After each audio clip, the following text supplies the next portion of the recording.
Kumusta mga kaengkwentro? Itago niyo na lamang po ako sa pangalang Junel, taga Divisoria. Laking Maynila ako na sanay sa kalakaran ng Maynila. Para sa isang pobreng gaya ko na hindi man lang nakatungtong kahit grade 6 lang, dalawa lamang ang nakikita kong solusyon para mabuhay ako. Kung hindi ako mamamalimos sa kung sino-sino lang sa daan, kakapit ako sa patalim. Pinili ko ang pangalawang opsyon. Ang resulta, naging mandurukot ako sa murang edad.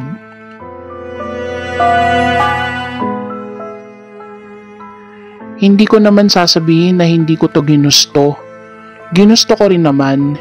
Sinubukan ko namang maghanap ng desenteng trabaho, lalo na nung nakilala ko si Jasmine, ang naging ina ng mga anak ko. Pero dahil grade 2 lang ang inabot ko, hanggang pagkakargador lang sa palengke ang trabahong pwede kong pasukan. Wala naman akong perang pampuhunan sa negosyo. Hindi rin ako marunong mag-construction. Pero nung magkamali ako ng buhat na muntik ikinadisgrasya ng likod ko, napilitan akong huminto sa pagkakargador. Alangan namang pabayaan ko ang pamilya ko, di ba? Kaya nung mga panahong yon, 2 taon na ang panganay naming si Buknoy, habang buntis naman si Jasmine sa aming ikalawa, na-recruit ako nung kumpare ko sa grupo nila. Pikit mata ko itong tinanggap. Bumalik ako sa pagiging snatcher at holdupper. Patibayan na lang ng sikmura mga kaengkwentro. Sabi ko nga, may intindihan naman siguro ako ni Lord dahil mahirap kami. Saka na lang ako hihingi ng tawad dahil mas importante kaysa sa moral ko ang masigurong may pambili ng gatas sa mga anak ko. Pero hindi naman talaga ako tirador na halang ang kaluluwa. Hindi ako nagnanakaw sa kapwa ko pobre. May prinsipyo naman ako. Alam ko ang hirap ng pagiging mahirap kaya never ako nanamantala ng kapwa ko mahirap. Lahat lang ng mga nakakaluwag sa buhay ang tinatarget ko. Sabi nga ng mga kasama ko, ipokrito daw ako. Abesan ka naman nakakita ng isang magnanakaw na may prinsipyo. Pero ganun talaga mga kaengkwentro. Magnanakaw lang ako pero masasabi ko pa rin naman na hindi ko pa nagagawang ibenta ang kaluluwa ko sa demonyo.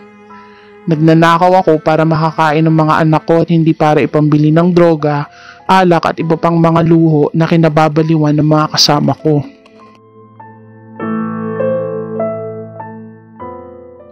Kaya naman ipinagpilitan ko sa boss ng sindikato namin na i-assign ako sa Binondo. Pumayag naman sila kapalit ng mas malaking kulda sa kinikita ko. Wala akong choice kundi sumama sa isang grupo.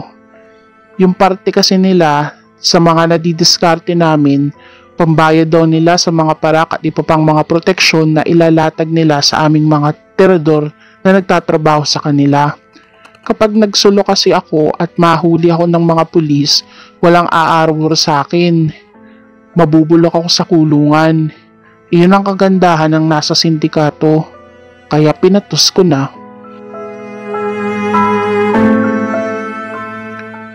Sa Binondo, nagkaroon ako ng alias. Ang tawag sa akin ng mga kapwa ko tirador, si Jet Li. Sabi ko nga kanina, di ba, mga may kaya lang sa buhay ang binibiktima ko. Kaya ako nagpa-assign sa Binondo ay dahil maraming inchik doon na may mga negosyo. Marami ako magiging parokyano. 2 kami ni Bobby sa grupo namin ang may area sa buong Binondo, pero mas malaki akong dumilihensya sa kanya kaya naging team leader ako. May benepisyo ang pagiging team leader dahil kapag isang grupo kayong lumakad, halimbawa, mas malaki ang magiging parte mo dahil ikaw ang magpaplano ng lahat. Noong mga oras na yun, tinanggap ko na sa sarili ko na papuntang impyerno na ang kaluluwa ko at wala na akong pag-asang magbago. Pero isang pangyayari ang bumago ng isip at pananaw ko. Agosto ng taong 2010 noong nangyari ang lahat. Kalagitnaan niyo ng Ghost Month. Sa mga hindi nakakaalam, ang Ghost Month ay tradisyon ng mga Chinese kung saan pinaniniwalaan nilang bumabalik ang kaluluwa ng mga patay upang bisitahin ang mga nabubuhay. Sa mga panahong ito, nagiging playground ng mga multo ang mundo ng mga buhay. Upang iwasan ang malas at trahedya na pwedeng idulot ng mga masasamang kaluluwa, nagsasagawa sila ng iba't ibang ritual pangontra dito. Sa mga mabubuting kaluluwa naman, ang kanilang mga kamag-anak ay nagbibigay pugay sa kanila sa pamamagitan ng pag-aalay ng pagkain, pag-iinsenso at kung ano-ano pang mga bagay na sa tingin nila ay ikatutuwa ng mga namatay nilang kaanak, dahilan upang hindi sila dapuan ng malas. Paborito ko talaga pag Ghost Month. Sinasamantala ko ang pagiging aligaga ng mga Chinese. Isa kasi ito sa mga panahong pinaniniwalaan nilang pinakamalas sa buong taon.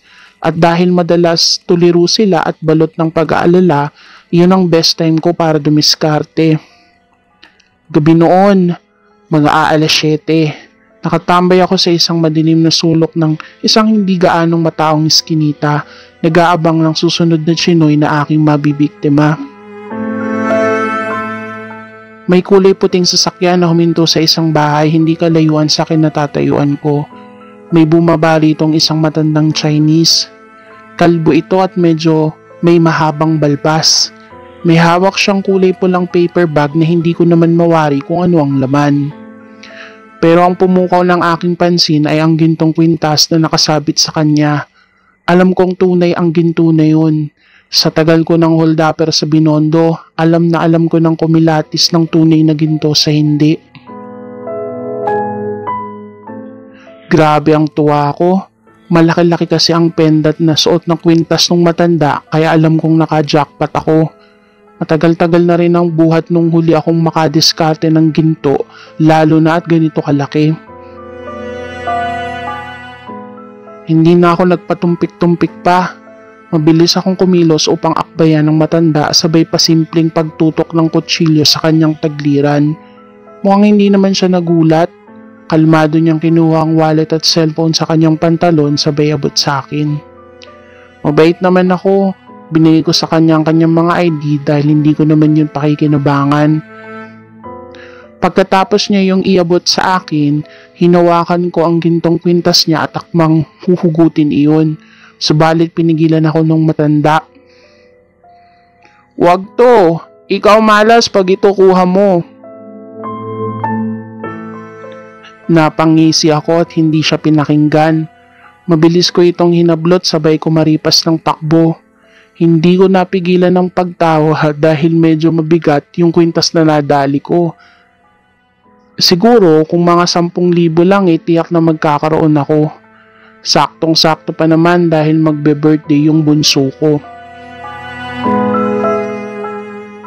Hindi ko galing magtago sa mga boss ko sa mga sindikato pero nung time na yun, hindi ko sinabi sa kanila ang kwintas na nakuha ko.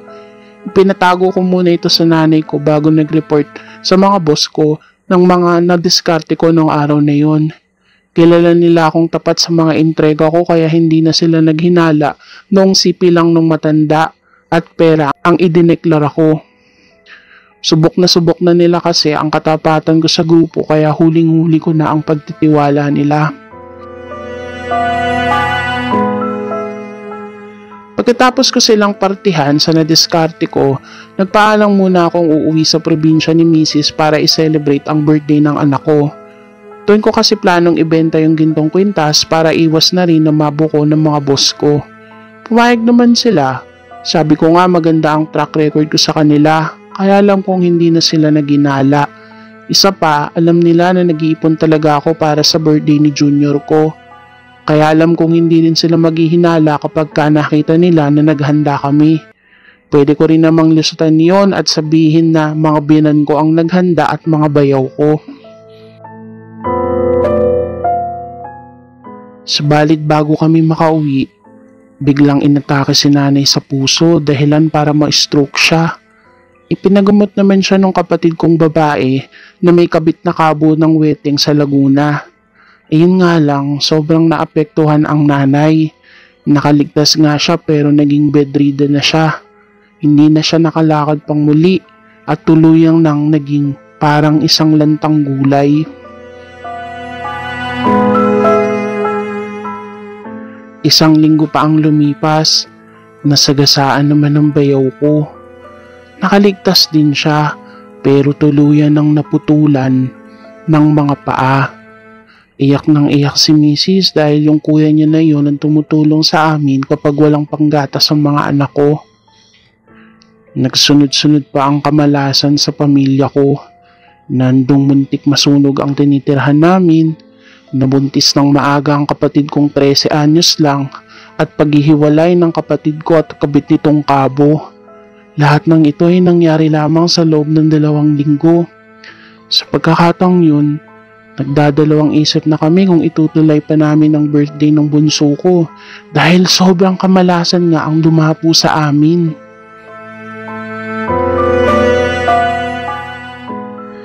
Alam ni Mrs. kung anong trabahong ibinubuhay ko sa kanila. Isang gabi, bigla na lang siyang nagwika. May malas na hatid tong kwintas na to. Inaalat na tayo buhat nung iuwi mo to eh. Isauli mo na kaya sa may-ari.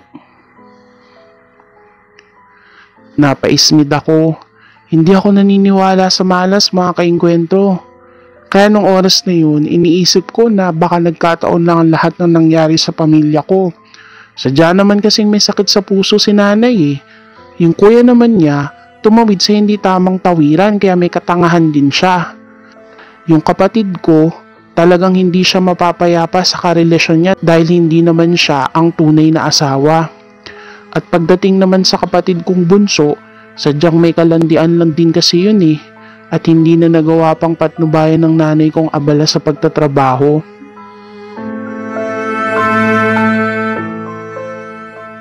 Pinanindigan ko ang pagtatabi sa gintong kwintas. Pero dahil kailangan din namin ng pera at matagal-tagal na rin akong hindi nakakadiskarte, dumayo ako sa Pasig upang maghanap ng pagbebentahan ko ng kwintas. Nasa gawing Mandaluyong pa lang ako nung makatanggap ako ng tawag mula kay Jasmine. Dahil nasa biyahe nga ako, naka-silent ang phone ko. Hindi ko na malaya na tinatawagan na pala niya ako ng maraming beses. Hello, Jasmine. Oh, bakit ka napatawag? Nasa ospital ako ngayon. Si Junior sumuka ng dugo. Dali-dali akong pumara ng jeep upang bumalik. Sa Jose Abad Santos dinala ni Mrs. ang bunso ko. Hindi ko pa alam ang kalagayan niya. Ang alam ko lang, halos paliparin ko ang jeep na sinasakyan ko makapunta lang sa ospital.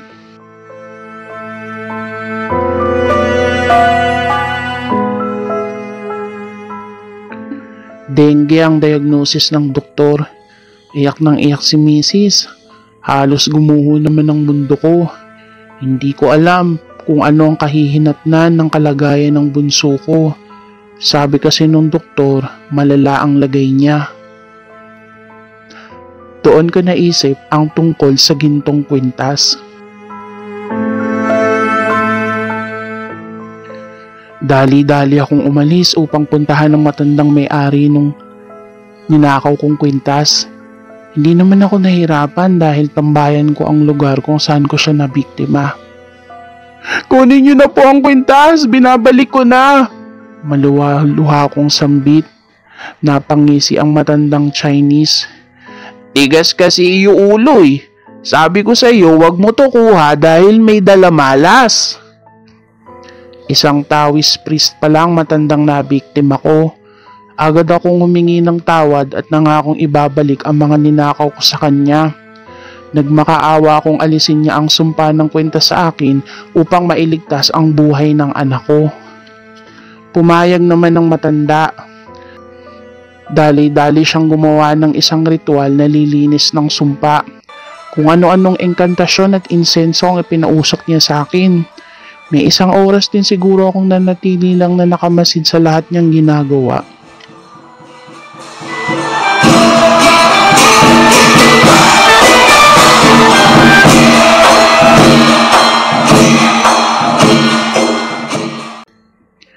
Ayan, alis na sumpa. Huwag mo na ulit iyo gawa ha. Babala ng matanda sa akin. Nagpasalamat naman ako at nangakong hindi na ako uulit. Pagkatapos noon, kaagad akong bumalik sa ospital. Hindi ko na matawagan si Mrs. dahil ibinenta ko ang cellphone ko kapalit ng kaunting pera na ipambabayad ko sa ospital. Pagdating ko doon, sinalubong ako ng nanay ko. Junel, wala na ang bunso mo. Para akong baliw na nagsisigaw sa may hallway ng ospital. Hindi ko matanggap na nawala na ang bunso ko. Sobrang sakit mawala ng anak, mga kaengkwentro. Halos mabaliw ako sa sakit ng loob. Magmula noon, hininto ko na ang pagnanakaw. Hiniwalay na ako ng asawa ko pagkatapos naming mawala ng anak. Namatay na rin ang nanay ko. Pinabayaan ako ng mga kapatid ko. Mag-isa na lang akong namumuhay ngayon bilang tindero ng sigarilyo sa Divisoria. Siguro mga kaengkwentro, ito na ang karma ko. Sana'y may natutunan kayo sa aking kwento. Hanggang dito na lamang po at maraming salamat sa inyong pakikinig.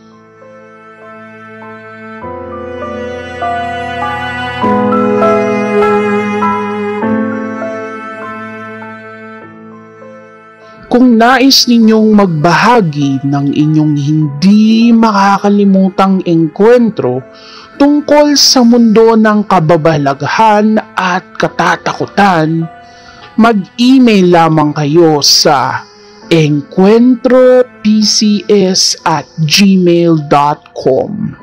Ang mapipiling kwento ay mapifeature sa aming susunod na video at mananalo ng kaukulang premyo. Huwag niyo rin kalimutang mag-like, share at subscribe sa aming YouTube channel para sa mas marami pang engkwentrong kilabot at hilakbot.